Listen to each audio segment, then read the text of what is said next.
ഇത് മാസ് മോട്ടോഴ്സിൽ നിന്നാണ് Honda deo വണ്ടി നമ്മൾ വർക്കിന് കയറ്റിയിട്ടുണ്ട്. ജനറൽ സർവീസ് ആയിട്ടാണ് കയറ്റിയാണ്. ജനറൽ സർവീസ്, വാട്ടർ സർവീസ് ചെയ്യണം, എഞ്ചിൻ ഓയിൽ മാറ്റണം, അതേപോലെ തന്നെ ബാക്ക് സൈഡിൽ വെട്ടൽ അങ്ങനൊരു കംപ്ലയിൻറ്റ് പറഞ്ഞിട്ടുണ്ട്. പ്രത്യക്ഷത്തിൽ നമ്മൾ വണ്ടി ഓടിച്ച് നോക്കുമ്പോൾ നമുക്ക് അങ്ങനെ ബാക്ക് സൈഡിൽ നിന്ന് ഒരു കംപ്ലയിൻ്റ് ആയിട്ടൊന്നും നമുക്ക് ഫീൽ ചെയ്തില്ല.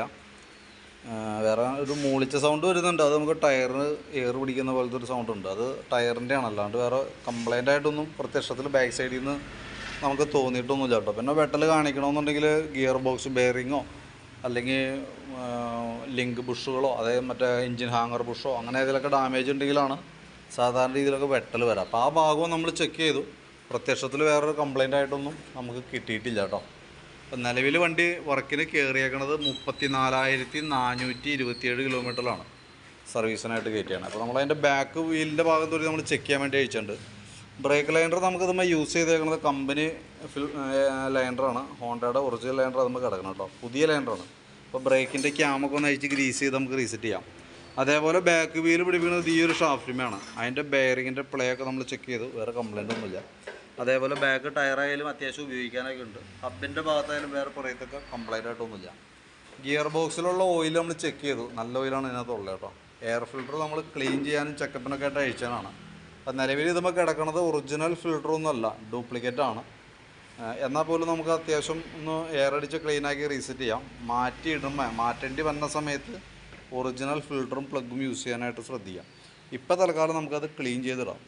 പിന്നെ CVT ക്ലച്ചിൻ്റെ ഭാഗം നമ്മൾ ഗ്രീസിങ്ങിനൊക്കെ ആയിട്ട് അഴിച്ചിട്ടുണ്ട്. ചെക്ക് ചെയ്യണം, ഗ്രീസ് ചെയ്യണം. അതേപോലെ ഓരോ പാർട്സുകളും നമുക്ക് ഡീറ്റെയിൽ ആയിട്ട് നോക്കേണ്ടതായിട്ടുണ്ട്. അതിനുവേണ്ടി അഴിച്ചാണ്. നിലവിൽ അഴിച്ച് ചെക്ക് ചെയ്യുന്ന സമയത്ത് ഇവിടെ പറയത്തക്ക ലീക്കേജ് കാര്യങ്ങളൊന്നുമില്ല. ക്ലച്ച് ഷൂ ബെൽറ്റ് ഇതൊക്കെ വർക്ക് ചെയ്തിട്ടുള്ള പൊടിയൊക്കെ ഇതിൻ്റെ ഉള്ളിലൊക്കെ ഉണ്ട്. അതൊക്കെ ഒന്ന് ക്ലീൻ ചെയ്ത് ബ്രഷ് ചെയ്തൊക്കെ ഒന്ന് റീസെറ്റ് ചെയ്യണം.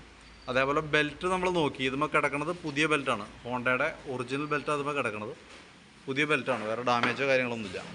അതിൻ്റെ variator body, boss drive, roller ഐറ്റംസൊക്കെ നമ്മൾ ചെക്ക് ചെയ്തു. നിലവിൽ വേറെ കംപ്ലയിൻ്റ് എന്ന് പറയാനൊന്നും ആയിട്ടില്ല. തേമാനൊക്കെ നോർമൽ രീതിയിലുള്ളൂ. ക്ലച്ചിൻ്റെ യൂണിറ്റ് ആയാലും വർക്കിങ്ങൊക്കെ ഓക്കെയാണ്. ഒന്ന് ഗ്രീസ് ചെയ്തിട്ടാൽ മതി.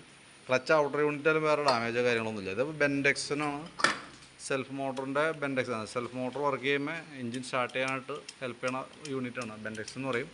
അതിൻ്റെ വർക്കിങ്ങൊക്കെ ഒന്ന് ചെക്ക് ചെയ്തു. വേറെ കംപ്ലയിൻറ്റോ കാര്യങ്ങളൊന്നും നിലവിലില്ല. പിന്നെ അതേപോലെ നമ്മൾ അതിൻ്റെ എൻജിൻ ഹെഡിൻ്റെ ഭാഗം നോക്കി. പറയത്തക്ക ലീക്കേജ് ഒന്നുമില്ല. കാർബറേറ്ററുമായി ബന്ധപ്പെട്ട് പ്രത്യേകിച്ച് കംപ്ലയിൻറ്റുകളൊന്നും കസ്റ്റമർ കംപ്ലയിൻ്റ് ആയിട്ട് പറഞ്ഞിട്ടുമില്ല. നമ്മൾ ഓടിച്ചു നോക്കുന്ന സമയത്ത് വേറെ അങ്ങനെ കംപ്ലയിൻ്റ് ആയിട്ടൊന്നും കിട്ടിയിട്ടില്ല കേട്ടോ. ജനറൽ സർവീസിൽ കാർബറേറ്റർ ക്ലീനിങ് ഒന്നും വരുന്നില്ല. പിന്നെ നമുക്കത് തൽക്കാലം അഴിക്കേണ്ടതായിട്ടുള്ള സിറ്റുവേഷൻ ഇല്ലാത്തത് കൊണ്ട് നമ്മൾ തൽക്കാലം അഴിക്കുന്നില്ല കേട്ടോ. പിന്നെ ഫ്രണ്ടിലേക്ക് വരുമ്പോൾ ഫ്രണ്ട് ലിങ്കിൻ്റെ സൈഡൊക്കെ നമ്മൾ അഴിച്ചിട്ടുണ്ട്. ബുഷൊക്കെ ഗ്രീസിങ്ങിനായിട്ട് അഴിച്ചതാണ്. അപ്പോൾ ലിങ്ക് ബുഷൊക്കെ ഒന്ന് ഗ്രീസ് ചെയ്തിട്ടാൽ മതി. പക്ഷേ ഫ്രണ്ടിലത്തെ കുഷ്യൻ്റെ ബുഷ്, അതായത് ഷോക്കിൻ്റെ ബുഷ്, ഗ്രീൻ ബുഷ് മറ്റേ പ്ലാസ്റ്റിക് ടൈപ്പ് റബ്ബർ ടൈപ്പാണ് തന്നെ. അപ്പോൾ അത് നമ്മളൊന്ന് മാറ്റിയിടുന്നുണ്ട്. അത് നല്ല രീതിയിൽ ഓവലായി പോയിട്ടുണ്ട്. പിന്നെ അതേപോലെ നമുക്ക് അതിൻ്റെ ഫ്രണ്ടിലത്തെ ബ്രേക്ക് ലൈനർ നോക്കി. ബ്രേക്ക് ലൈനർ നമുക്ക് ഇതുമേ കിടക്കുന്നത് അത്യാവശ്യം ഉപയോഗിക്കാനുണ്ട്. അപ്പോൾ ബ്രേക്ക് ക്യാമൊക്കെ ഒന്ന് അയച്ച് ഗ്രീസ് ചെയ്ത് കഴിഞ്ഞാൽ നമുക്ക് റീസെറ്റ് ചെയ്യാവുന്നുള്ളൂ.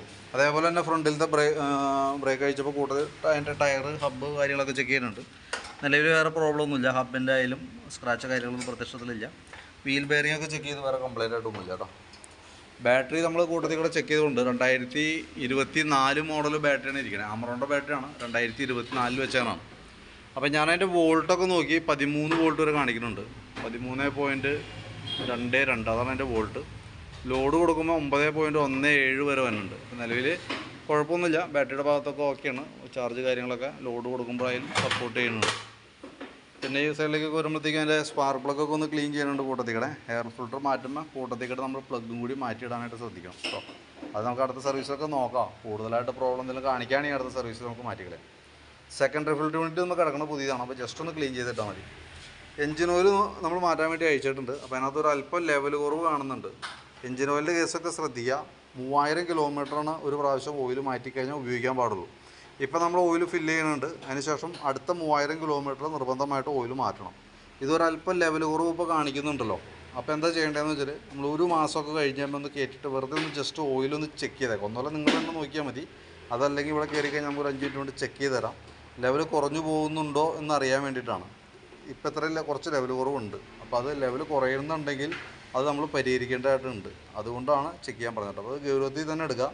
ഓയിൽ ലെവൽ കുറഞ്ഞു ഓടിക്കഴിഞ്ഞാൽ എഞ്ചിൻ കംപ്ലയിൻറ്റിലേക്കൊക്കെ പോകും.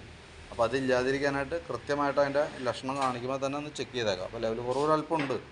അപ്പോൾ അത് നോർമൽ രീതിയിൽ കുറയുണ്ടോയെന്ന് അറിയാൻ വേണ്ടിയിട്ടാണ് ഒരു മാസം അല്ലെങ്കിൽ 1000 കിലോമീറ്റർ ഓടിക്കുമ്പോൾ ഒന്ന് ചെക്ക് ചെയ്യാൻ പറയുന്നത് കേട്ടോ. അപ്പോൾ ഒന്ന് ചെക്ക് ചെയ്യുന്നത് നന്നായിരിക്കും. അപ്പോൾ ഞാൻ അതിൻ്റെ ഏകദേശം ഒരു എസ്റ്റിമേറ്റ് ആക്കിയിട്ട് അതിൻ്റെ ഡീറ്റെയിൽസ് വാട്സപ്പിലേക്ക് ഒന്ന് ഷെയർ ചെയ്തിടാം. വീഡിയോ കണ്ടു കഴിയുമ്പോൾ നോക്കിയിട്ടൊന്ന് റിപ്ലൈ ചെയ്യണം. ഏകദേശം ഒരു 6:30-7 മണിക്ക് ആവും വർക്ക് കംപ്ലീറ്റ് ആകുമ്പോഴത്തേക്ക് കേട്ടോ. അപ്പോൾ വീഡിയോ കണ്ടു കഴിയുമ്പോൾ കൈയോടെ ഒന്ന് റിപ്ലൈ ചെയ്തോളൂ.